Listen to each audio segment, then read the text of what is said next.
नमस्कार, आदाब, सत श्री अकाल। स्वागत है आप सभी का लाइब्रेरी साइंस के इस डिजिटल ऑनलाइन प्लेटफॉर्म पर। आज देखिए एक विशेष चैप्टर से रिलेटेड बात करने वाले हैं। चैप्टर बिल्कुल बेसिक से रहेगा हमारा।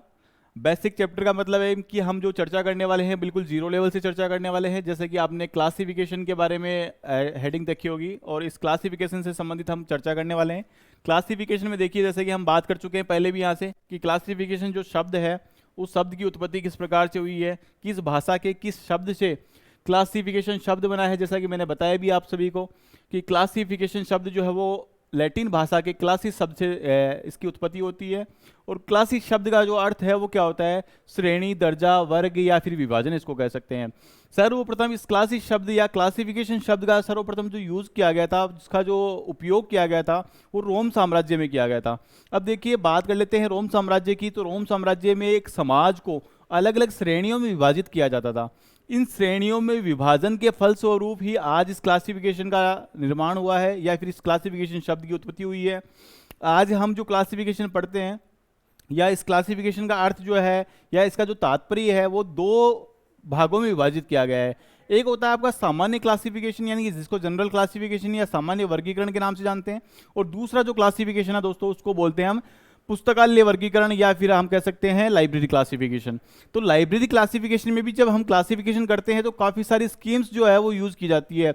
अलग अलग कंट्रीज में, अलग अलग देशों में, या फिर हम बात करें तो अलग अलग स्टेट्स में जो है क्लासिफिकेशन स्कीम्स का यूज किया जाता है। ये क्लासिफिकेशन स्कीम यानी कि वर्गीकरण की पद्धतियाँ, ये वर्गीकरण की पद्धतियाँ किसके द्वारा निर्मित की गई है, कब निर्मित की गई है, ऐसे प्रश्न जो है वो कई बार क्या पूछे जाते हैं, आपकी एग्जाम में पूछ लिए जाते हैं। तो आपको, या फिर मान लीजिए जैसे आप अभी इन फ्यूचर केवीएस का इंटरव्यू देने जा रहे हैं तो वहाँ पर भी क्या रहेगा, वहाँ पर भी इस प्रकार के सवालात आपसे किए जा सकते हैं। सभी को गुड मॉर्निंग। चर्चा कर लेते हैं बेसिक से। हम बात कर रहे हैं किसके बारे में, क्लासिफिकेशन के बारे में। देखिए यहां से क्लासिफिकेशन, क्लासिफिकेशन जैसा कि मैं बता चुका हूं, क्लासिफिकेशन को हम हिंदी में क्या कहते हैं, तो इसी को हम हिंदी में कहते हैं वर्गीकरण। बात करिए वर्गीकरण की यहां से, तो वर्गीकरण शब्द की जो उत्पत्ति है पहले भी मैं बता चुका हूं यहां से। इस शब्द की उत्पत्ति लेटिन भाषा के क्लासिस शब्द से हुई है। किस भाषा के, तो आपको ध्यान रखना है लेटिन भाषा, और लेटिन भाषा का एक शब्द है कौन सा, तो लेटिन भाषा का एक शब्द है क्लासिस।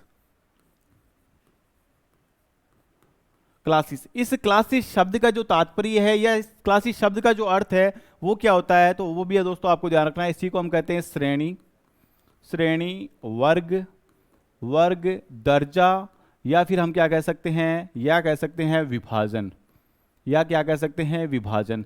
तो ये बात आपको यहाँ से ध्यान रखनी है कि क्लासिफिकेशन शब्द की जो उत्पत्ति हुई है वो कहाँ से हुई है भाई, लेटिन भाषा के क्लासिस शब्द से हुई है। इस क्लासिस शब्द का सर्वप्रथम जो प्रयोग है, सर्वप्रथम जो उपयोग है वो कहाँ किया गया था, तो आपको ध्यान रखना है इसका सर्वप्रथम प्रयोग जो है वो रोम साम्राज्य में किया गया था। रोम साम्राज्य में समाज को अलग अलग श्रेणियों में विभाजित करने के लिए इस शब्द का प्रयोग किया गया। आगे देख लेते हैं। इस क्लासिफिकेशन के लिए दो प्रकार के अर्थ जो है वो निकलते हैं। दो प्रकार के अर्थों में इसका प्रयोग किया जाता है। एक होता है आपका सामान्य क्लासिफिकेशन या जिसको हम सामान्य वर्गीकरण के नाम से जानते हैं, और दूसरा होता है आपका क्या भाई, सामान्य वर्गीकरण के अलावा दूसरा होता है आपका पुस्तकालय वर्गीकरण। पुस्तकालय वर्गीकरण, ठीक है, दो अर्थों में इसका प्रयोग किया जाता है।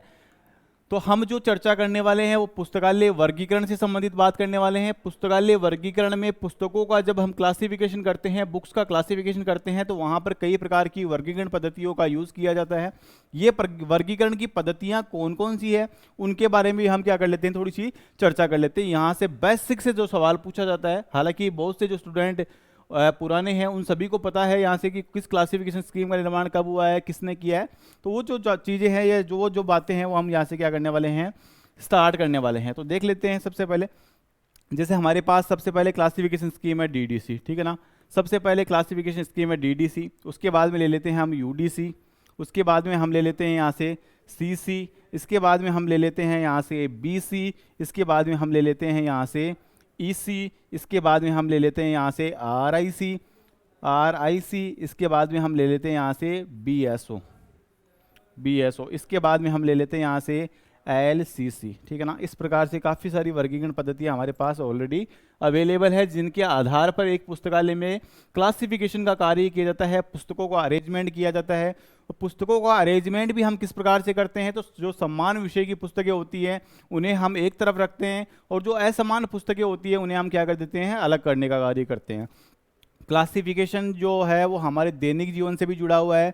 जैसे कि सभी को पता है, आपने एक केमिस्ट की दुकान देखी होगी, मेडिकल स्टोर आपने देखी होगी। उस मेडिकल स्टोर में आप जैसे ही जाओगे और एक केमिस्ट को या फिर आप मेडिकल स्टोर वाले दुकानदार को अगर आप ये कहोगे कि मुझे फला दवाई चाहिए, तो वो आपको तुरंत उसके कैबिनेट में से वह दवाई निकाल कर आपको दे देगा। आपको अगर वहाँ इस केमिस्ट की दुकान पे या केमिस्ट की शॉप पे आपको छोड़ दिया जाए और आपको कहे कि फला जो दवाई है वो आप वहाँ से निकाल के ले आओ, या इस दुकान में से आपको तलाश करके वो दवाई देनी है आपको, तो आप कभी भी वो दवाई नहीं निकाल सकते। क्यों नहीं निकाल सकते? उसका रीज़न ये है कि जो केमिस्ट है, उस केमिस्ट ने अपनी क्लासिफिकेशन स्कीम के अकॉर्डिंग उन दवाइयों का क्या कर रखा है, क्लासिफिकेशन कर रखा है। ऐसे ही आपने अपना घर का किचन देखा होगा, आपके घर पे जैसे आपकी मम्मा है या फिर आपकी वाइफ है, सिस्टर है, वो भी क्या करते हैं, अपने जो भी सामान है किचन का, उस सामान का क्या करते हैं, उस सामान का क्लासिफिकेशन करके रखते हैं। अगर आपको पूछ लिया जाए कि घरेलू जो भी सामान है, उस सामान में से आपको फला चीज़ या कोई भी आपकी वस्तु लेके आनी है, तो आप नहीं ला सकते जब तक कि आप उस रसोई में एंटर करोगे। आपको समझ ही नहीं आएगा, उस किचन का समझ ही नहीं आएगा कि इस किचन में कौन सी सामग्री कहाँ व्यवस्थित की गई है। तो वो लोग भी क्या करते हैं, अपने अकॉर्डिंग घरेलू जो गृहणियाँ है वो भी अपने अकॉर्डिंग प्रत्येक वस्तु का, प्रत्येक सामग्री का क्या करते हैं, क्लासिफिकेशन करके रखते हैं। तो क्लासिफिकेशन हम दैनिक लाइफ में भी करते हैं, दैनिक जीवन में भी करते हैं। तो आपको ध्यान रखना है, वैसे ही क्लासिफिकेशन हम कहाँ करेंगे, ऐसा ही क्लासिफिकेशन हम अपने पुस्तकालय में करते हैं, पुस्तकों को अरेंजमेंट करते हैं, ताकि पाठक जब भी हमारे पास आए उसको तुरंत प्रभाव से वह पुस्तक क्या है, कर दी जाए, इशू कर दी जाए। या फिर मान लीजिए जब भी कोई पाठक हमारे पास आता है पुस्तक लौटाने के लिए, तो उस पुस्तक को इशू करके, उस पुस्तक को प्राप्त करके हम पुनः उसको उसी स्थान पर अरेंज करें जहां से हमने वो पुस्तक पहले निकाली थी। तो इस प्रकार के कार्य के लिए क्लासिफिकेशन जो है वो बहुत ही महत्वपूर्ण है। आप हजारों लाखों की तादाद में जब आपके लाइब्रेरी में पुस्तकें होंगी, तो उन पुस्तकों में से किसी पर्टिकुलर पुस्तक को आप क्लासिफिकेशन के अकॉर्डिंग अगर आपने सेट कर रखा है तो ही आप प्राप्त कर सकते हो या उसको पुनः व्यवस्थित कर सकते हो। अन्यथा आप उन पुस्तकों के ढेर में से किसी भी प्रकार की पुस्तक नहीं प्राप्त कर सकते। तो क्लासिफिकेशन क्या है, एक लाइब्रेरी में भी महत्वपूर्ण योगदान इस क्लासिफिकेशन का, ठीक उसी प्रकार जैसे हमारे दैनिक जीवन में क्लासिफिकेशन का महत्वपूर्ण योगदान है। तो बात कर लेते हैं, कुछ एक स्कीम्स है हमारे पास लाइब्रेरी क्लासिफिकेशन की, और क्लासिफिकेशन की स्कीम है। देखिए हम सबसे पहले चर्चा करते हैं डीडीसी की। डीडीसी का पूरा नाम है डेविड डेसिमल क्लासिफिकेशन। क्या नाम है? डेविड डेसिमल क्लासिफिकेशन, यानी कि डेवी दशमलव वर्गीकरण पद्धति के नाम से इसको जाना जाता है। डेविड डेसिमल क्लासिफिकेशन की अगर मैं चर्चा करूँ यहाँ से, तो यह दुनिया की पहली आधिकारिक वर्गीकरण पद्धति थी। दुनिया की पहली आधिकारिक वर्गीकरण पद्धति, जिसे बनाने का जो श्रेय है वो डॉक्टर किसको प्राप्त है, सर मेलविल डेवी को प्राप्त है। सर मेलविल डेवी, जिनका पूरा नाम है मेलविल लुइस कोसूद डेवी। 1873 में ये क्या करते हैं, इसके विकास का जो चरण है वो शुरू करते हैं, और 1876 में इसका फर्स्ट जो एडिशन है वो प्रकाशित कर दिया जाता है। तो चर्चा कर लेते हैं, थोड़ी सी दो चार बातें यहाँ से लिखते हुए नोट करते हुए चलेंगे। तो डीडीसी का देखो पूरा नाम है, सबसे पहले तो आपको ध्यान रखना है David decimal, David decimal classification, David decimal classification, David decimal classification. इसी को हिंदी में कहे तो ये क्या हो जाएगी, डेवी दशमलव वर्गीकरण पद। डेवी क्या हो जाएगी भाई, डेवी दशमलव वर्गीकरण, डेवी दशमलव वर्गीकरण के नाम से इसको जानते हैं। और यह वर्गीकरण की एक क्या है, स्कीम है। यह दुनिया की पहली आधिकारिक क्या है भाई, दुनिया की पहली आधिकारिक वर्गीकरण पद्धति है। क्या है, दुनिया की पहली या दुनिया की प्रथम, दुनिया की प्रथम क्या है, आधिकारिक वर्गीकरण पद्धति है। दुनिया की पहली आधिकारिक वर्गीकरण पद्धति है। आधिकारिक का मतलब क्या है, या आधिकारिक से क्या तात्पर्य है, ये बात भी आपको क्या रखनी है भाई, ध्यान रखनी है भाई। ऐसी वर्गीकरण पद्धति या ऐसी क्लासिफिकेशन स्कीम जिसको एक वैज्ञानिक आधार पर तैयार किया गया था, एक साइंटिफिक मेथड पर तैयार किया गया था, वो क्या है आपकी आधिकारिक वर्गीकरण पद्धति है। ठीक है, इसी वर्गीकरण पद्धति का जो विकास का जो कार्य है वो भी आपको ध्यान रखना है। इसका जो विकास का कार्य है वो सन 1873 में प्रारंभ हो गया था। और मैं बात करूं यहाँ से इसके प्रकाशन का, तो इसके प्रकाशन जो कार्य है दोस्तों, वो प्रकाशन का कार्य 1876 में इसका प्रथम एडिशन जो है या प्रथम जो संस्करण है वो प्रथम संस्करण प्रकाशित किया जाता है। प्रथम संस्करण किस शीर्षक से प्रकाशित कर दिया जाता है, यह भी आपको पूछा जा सकता है। तो आपके कमेंट बॉक्स के माध्यम से जवाब आना चाहिए कि इसका प्रथम जो एडिशन है, फर्स्ट जो एडिशन है, वो किस शीर्षक से प्रकाशित किया गया था, उसकी हेडिंग क्या थी, ठीक है ना। तो प्रथम संस्करण और प्रकाशित करने का जो कार्य है वो कौन करते हैं, तो आपको ध्यान रखना है मेलविल डेवी करते हैं, ठीक है ना। मेलविल डेवी, और मेलविल डेवी का पूरा नाम आपको पता होना चाहिए कि मेलविल डेवी का पूरा नाम क्या है भाई। तो ध्यान रखना है आपको, मेलविल डेवी का पूरा नाम है मेलविल लुईस कोसूथ डेवी। क्या ध्यान रखना है, मेलविल लुईस कोसूथ डेवी के नाम से जो है इनका क्या है भाई, पूरा नाम है। कोसूथ डेवी के नाम से इनको जाना जाता था, ठीक है ना। एक मध्यम परिवार में पैदा हुए सर मेलविल डेवी। शुरू से ही पुस्तकों में इनकी रुचि थी, यानी कि ये स्टडी करते वक्त ही क्या करने लगे थे, पुस्तकों का क्लासिफिकेशन का कार्य जो है वो करने लगे थे। एमसेट कॉलेज में पढ़ते हुए, अध्ययन करते हुए क्या हुए, एक छात्र सहायक के रूप में कार्य करने लगे और पुस्तकों का क्या करने लगे, क्लासिफिकेशन करने लगे, ठीक है ना।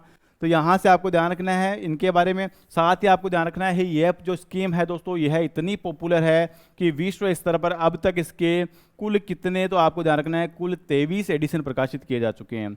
कुल कितने भाई, 23 एडिशन जो है वो प्रकाशित किए जा चुके हैं। मैं बात करूं यहाँ से इसका प्रथम संस्करण, जैसे कि बता चुका हूँ, सन 1876 में प्रकाशित किया गया। इसका नवीनतम संस्करण यानी कि जो 23वां जो एडिशन है वो कब प्रकाशित किया गया, तो ये भी आपको ध्यान रखना है 2011 में इसका नवीनतम एडिशन प्रकाशित किया गया। वर्तमान में यह ऑनलाइन और प्रिंटेड दोनों स्वरूप में प्रकाशित किया जा रहा है।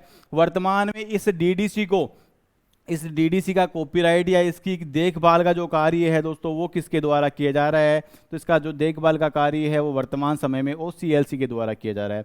अब आपको पूछा ये जा सकता है कि OCLC क्या है, तो दोस्तों OCLC एक लाइब्रेरी नेटवर्क है। इसी का पुराना नाम है ओहियो कॉलेज लाइब्रेरी सेंटर। क्या नाम है भाई, ओहियो कॉलेज लाइब्रेरी सेंटर, ठीक है ना। ओहियो कॉलेज लाइब्रेरी सेंटर के नाम से इसको जाना जाता है। ओहियो कॉलेज लाइब्रेरी सेंटर स्थापना कब होती है, तो आपको ध्यान रखना है इसकी जो स्थापना की गई थी दोस्तों वो कब की गई थी, 5 जुलाई 1967 में इसको एस्टैब्लिश किया गया था। ओहियो डबलिन में इसके स्थापना की गई थी। साथ ही साथ आपको ध्यान रखना है सन 2000 में, मैं बात करूं सन 2000 की, तो 2000 में इसका जो नाम है वो परिवर्तित कर दिया गया था और इसका नया नाम रखा गया था online computer library centre. Online computer library centre, online computer library centre. और ऑनलाइन कंप्यूटर लाइब्रेरी सेंटर जो है दोस्तों वो इसका क्या है, नवीनतम नाम है, ठीक है ना। यहाँ से ये बात भी आपको ध्यान रखनी है। साथ ही जैसे कि OCLC के बारे में काफ़ी कुछ बातें मैंने पहले भी आपको बताई है। OCLC को निर्मित करने का या स्थापित करने का या एस्टैब्लिश करने का जो कार्य है वो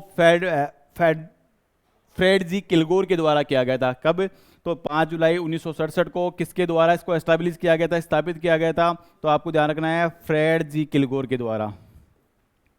फ्रेड जी किलगोर नामक जो व्यक्ति है ये क्या करते हैं, इसके संस्थापक सदस्य के रूप में कार्य करते हैं, इसको एस्टैब्लिश करने का कार्य करते हैं। ये बेसिक बातें हैं किसके बारे में, डेवी डेसिमल क्लासिफिकेशन के बारे में। आगे भी आपको पूछा जा सकता है, यहाँ से देखिए क्या प्रश्न आपको और किस प्रकार से पूछे जा सकते हैं। तो ध्यान ये रखना है कि डीडीसी जो है दोस्तों इसमें किस प्रकार के नोटेशन का प्रयोग किया गया है, यानी कि किस प्रकार के नोटेशन की अगर मैं बात करूं तो नोटेशन को हम कहते हैं अंकन, ठीक है ना। और अंकन जो है दोस्तों वो अंकन क्या होते हैं, तो ये एक प्रतीक चिन्ह होते हैं, ठीक है ना, जो कि किसी ना किसी को इंडिकेट करने का कार्य करते हैं। किसी भी सामग्री को, किसी भी विषय वस्तु को इंडिकेट करने का कार्य नोटेशन के द्वारा किए जाते हैं। और नोटेशन की मैं बात करूं यहाँ से तो इसमें शुद्ध प्रकार के नोटेशन का प्रयोग किया गया था। नोटेशन दो प्रकार के होते हैं, एक प्योर नोटेशन जिसको हम शुद्ध अंकन कहते हैं और दूसरा आपका मिक्स नोटेशन जिसे मिश्रित अंकन के नाम से जानते हैं, ठीक है ना। तो शुद्ध अंकन का प्रयोग जो है वो कहाँ किया गया था, आपका डीडीसी में किया गया था। साथ ही आपको ध्यान रखना है डीडीसी जो है यह वर्तमान में लगभग परिगणनात्मक पद्धति है। किस प्रकार की है, तो आपको ध्यान रखना है लगभग परिगणनात्मक यह क्या है, क्लासिफिकेशन स्कीम है, यानी कि ऑलमोस्ट इन्यूमरेटिव क्लासिफिकेशन स्कीम का दर्जा इसे प्राप्त है सेकेंड एडिशन के बाद। सेकेंड एडिशन में इसके साथ जो है फॉर्म डिवीजन का प्रयोग किया गया था। 14वें संस्करण में इसमें फेज रिलेशन का प्रयोग किया गया था। तो ये सारी जो माइनर बातें हैं वो काफ़ी महत्वपूर्ण है। यहाँ से आपको इस प्रकार के प्रश्न जो है वो पूछे जा सकते हैं।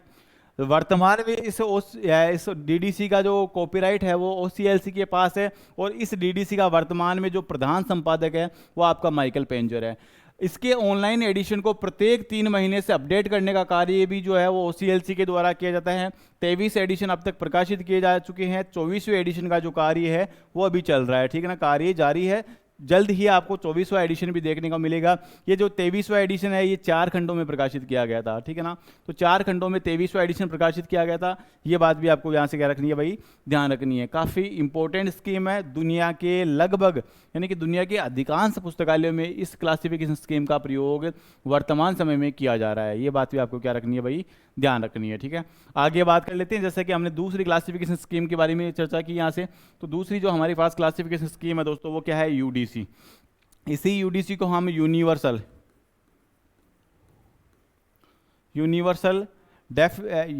डेसिमल क्लासिफिकेशन के नाम से जानते हैं।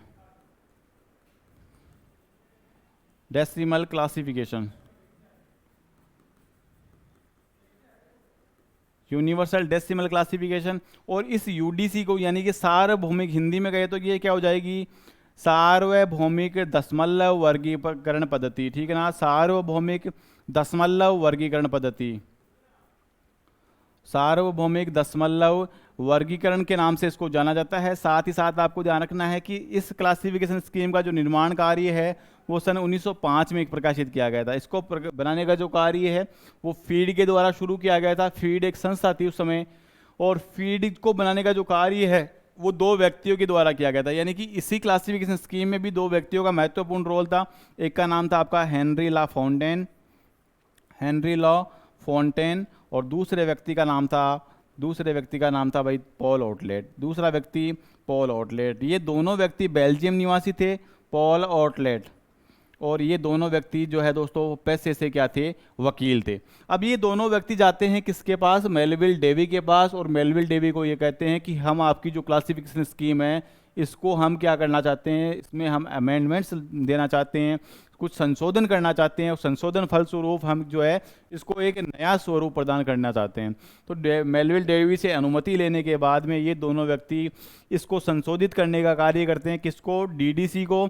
और यहाँ से आपको ध्यान रखना है कि डीडीसी के 5वें संस्करण को आधार बनाकर, कौन से एडिशन को, 5th एडिशन को आधार बनाकर, 5th एडिशन को आधार बनाकर क्या करते हैं, ये 5th एडिशन को आधार बनाकर ये यूडीसी को प्रकाशित करने का कार्य करते हैं। 1905 में यूडीसी प्रकाशित हो जाती है। अब तक प्रश्न पूछा गया है कि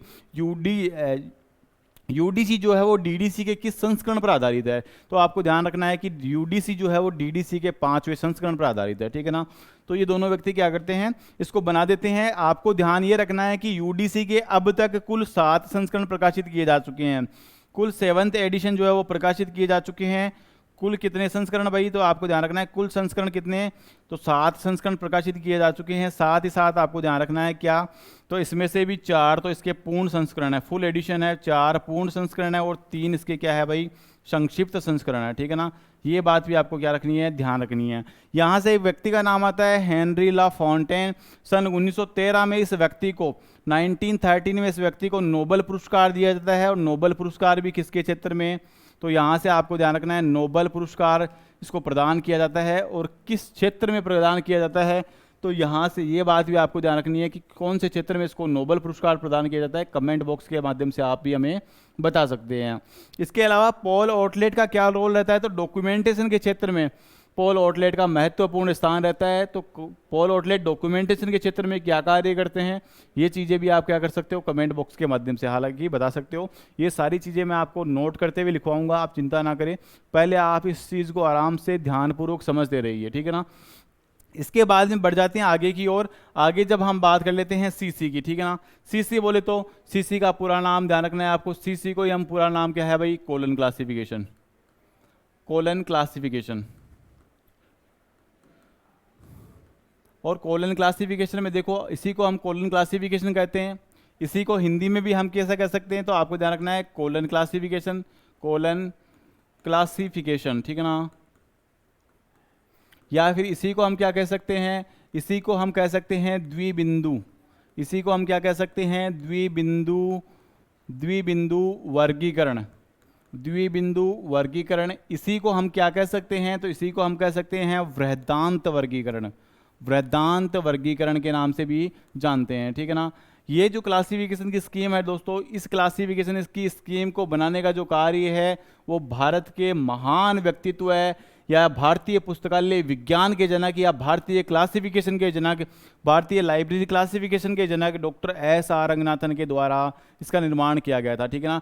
डॉक्टर एस आर रंगनाथन को भारतीय पुस्तकालयों का राजकुमार भी कहा जाता है, तो ये भी काफ़ी इंपॉर्टेंट बात है, ठीक है। तो सबसे पहले आपको ध्यान रखना है निर्माण का जो कार्य है वो किसके द्वारा, तो आपको ध्यान रखना है doctor S R Ranganathan, S R Ranganathan के द्वारा। डॉक्टर एस आर रंगनाथन, पूरा नाम अगर आपको ध्यान रखना है तो यहां से आप ध्यान रख सकते हो सियाली रामामृत रंगनाथन, सियाली रामामृत रंगनाथन,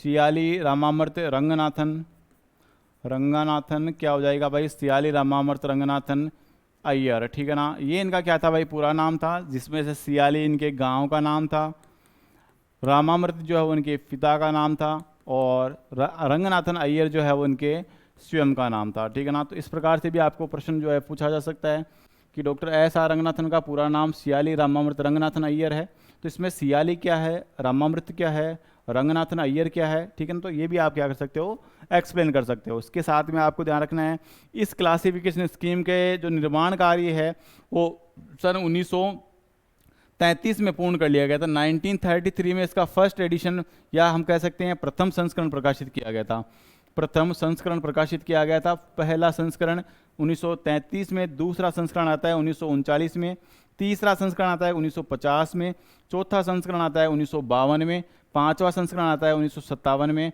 छठवां संस्करण आता है 1960 में, और सातवां संस्करण आता है 1987 में, ठीक है ना। तो ये बात भी आपको क्या रखनी है, यहाँ से ध्यान रखनी है। इसके साथ ही आपको ध्यान रखना है क्या भाई, यहाँ से ध्यान रखना है कि ये जो 6th जो एडिशन है इसका रीप्रिंट एडिशन आता है, रीप्रिंट कौन सा एडिशन, रीप्रिंट एडिशन आता है 1963 में, 1963 में इसी का रीप्रिंट एडिशन, जिसके काफ़ी सारे वॉल्यूम्स जो है अब तक अपडेट वर्जन के साथ में प्रकाशित किए जा रहे हैं। इसके साथ ही आपको यहाँ से ध्यान रखने वाली जो बातें हैं वो क्या है, तो इसमें देखिए ये है जो क्लासिफिकेशन स्कीम है, या अगर मैं बात करूँ यहाँ से कोलन क्लासिफिकेशन की, तो ये कोलन क्लासिफिकेशन जो है दोस्तों, ये कोलन क्लासिफिकेशन आपकी मिक्स नोटेशन पर आधारित है। किस प्रकार के नोटेशन पर, मिक्स नोटेशन पर, मिक्स नोटेशन पर आधारित है। और मिक्स नोटेशन का मतलब यानी कि हम कह सकते हैं मिश्रित अंकन पर आधारित है, ठीक है ना। इसमें किस प्रकार का अंकन है, तो इसमें मिश्रित अंकन का जो है वो प्रयोग किया गया है। साथ ही आपको ध्यान रखना है कि मिश्रित अंकन का प्रयोग जिस किसी भी वर्गीकरण पद्धति में किया जाता है उसका आधार जो है वो हमेशा विस्तृत होता है, उसका आधार विस्तृत होता है, और उसकी वर्ग संख्या जो है वो हमेशा क्या बनती है, छोटी बनती है, ठीक है ना। तो ऐसे ही हमें ध्यान रखना है कि कोलन क्लासिफिकेशन जो पद्धति है, इस पद्धति का आधार तो क्या है भाई, इस पद्धति का आधार जो है वो विस्तृत है, ठीक है ना। इसका आधार क्या है, इसका आधार विस्तृत है, और जिसका आधार विस्तृत होता है उसकी वर्ग संख्या जो है वो वर्ग संख्या कैसी बनती है, क्लास नंबर कैसा बनता है, तो वर्ग संख्या जो है वो छोटी बनती है, ठीक है ना। ये बात आपको ध्यान रखनी है। अगर मैं बात करूं यहाँ से कि आपकी जो डीडीसी है, जैसा कि मैंने बताया आपको डीडीसी में किस प्रकार के अंकन का प्रयोग किया गया था, शुद्ध अंकन का प्रयोग, तो इसका जो आधार है दोस्तों, वो आधार क्या है, इसका आधार जो है वो आधार क्या है भाई, संक्षिप्त है, ठीक है ना। आधार संक्षिप्त है, इसलिए इसकी वर्ग संख्या जो है वो कैसे बनती है, इसकी वर्ग संख्या बड़ी बनती है, ठीक है ना। वर्ग संख्या कैसी, तो वर्ग संख्या बड़ी बनती है, ये बात आपको ध्यान रखनी है। तो जिसका आधार संकुचित या संक्षिप्त होता है उसकी वर्ग संख्या हमेशा बड़ी होती है, जिसका आधार विस्तृत होता है उसकी वर्ग संख्या हमेशा छोटी होती है। ये बात आपको क्या रखनी है, यहाँ से ध्यान रखनी है। बढ़ जाते हैं आगे की ओर। अब तक कुल इसके कितने एडिशन आ चुके हैं, तो आपको ध्यान रखना है 7 एडिशन जो है वो आ चुके हैं। 7वें एडिशन का प्रकाशन नहीं हो सका है, इंडेक्स तैयार नहीं हुई है। 7वें एडिशन का निर्माण कार्य जो है वो 3 व्यक्तियों के द्वारा किया जाता है। इसका जो 7th एडिशन है वो 3 व्यक्ति निर्मित करते हैं। कौन, कमेंट बॉक्स के माध्यम से भी बता सकते हो। तो यहाँ से नाम आता है ए नील मेघनन, ए नील मेघनन, एम सीतारमा, और इसके साथ ही आता है M A Gopinath, M A Gopinath. ये तीनों व्यक्ति मिलकर क्या कर लेते हैं, सीसी के 7th एडिशन का क्या कर लेते हैं, 7वें या 7वें संस्करण का निर्माण कर लेते हैं, ठीक है ना। ये बात भी काफ़ी इंपॉर्टेंट है। 7वां जो नवीनतम संस्करण है उसका निर्माण किसके द्वारा किया गया था, तो ए नील मेघनन हो गया, एम ए गोपीनाथ हो गया, एम गोपीनाथ और एम ए गोपीनाथ और एम सीतारमा, ठीक है ना। तो 3 व्यक्ति मिलकर क्या करते हैं, इसके 7वें संस्करण का निर्माण करते हैं, ठीक है ना। तो ये बात भी काफ़ी क्या है भाई, इंपॉर्टेंट है। इसके साथ ही आपको ध्यान रखना है इसमें किस प्रकार के अंकन का, तो मिक्स नोटेशन का प्रयोग किया गया है। इसके साथ ही अगर मैं और चर्चा करूँ यहाँ से, देखिए जैसे कि हमने और क्लासिफिकेशन स्कीम की बात की, तो हमने बीसी की बात की। देखिए आगे चर्चा कर लेते हैं हम किसके बारे में, तो 2-4 बातें बीसी के बारे में भी कर लेते हैं यहाँ से। तो बीसी की अगर मैं बात करूँ, देखो बीसी और बीसी का पूरा नाम क्या है, तो आपको ध्यान रखना है बिब्लियोग्राफिक,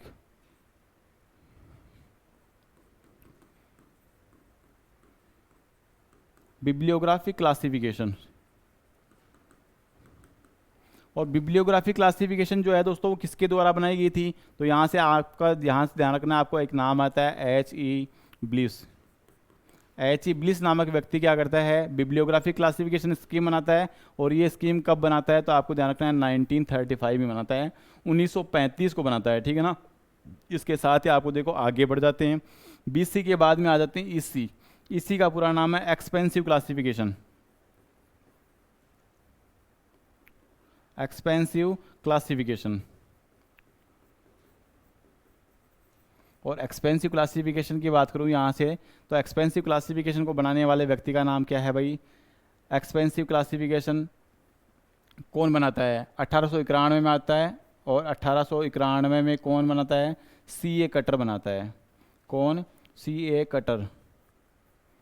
इसके साथ ही आपको ध्यान रखना है RIC है, तो RIC कब आती है, 1961 में आती है। राइडर्स इंटरनेशनल क्लासिफिकेशन के नाम से जाना जाता है। और इसी RIC को केवल इंटरनेशनल क्लासिफिकेशन स्कीम के नाम से भी जानते हैं। RIC जो है वो 1961 में पब्लिश की जाती है। ये भी एक इंटरनेशनल लेवल की क्या है, क्लासिफिकेशन स्कीम है।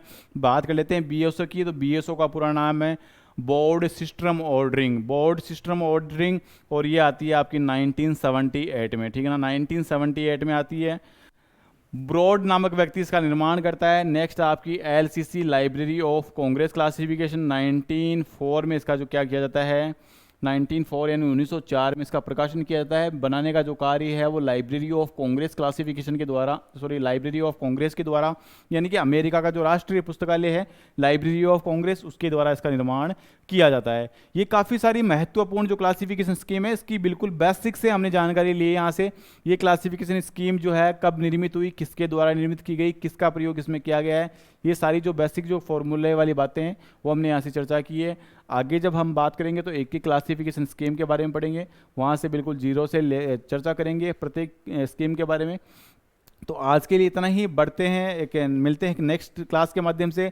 ये सारी चीज़ें मैं आप लोगों को नोट करवाते हुए चलूँगा, नोट करवाते हुए लिखवाऊँगा आराम से, ताकि आपको नोट्स बनाने में आसानी रहे, किसी प्रकार की आपको समस्या का सामना ना करना पड़े। बिल्कुल डीपली और गहनतम से जो गहनतम जानकारी है वो यहाँ से आपको प्रोवाइड करवाई जाएगी। तो मिलते हैं नेक्स्ट क्लास में, तब तक के लिए जय हिंद, जय भारत।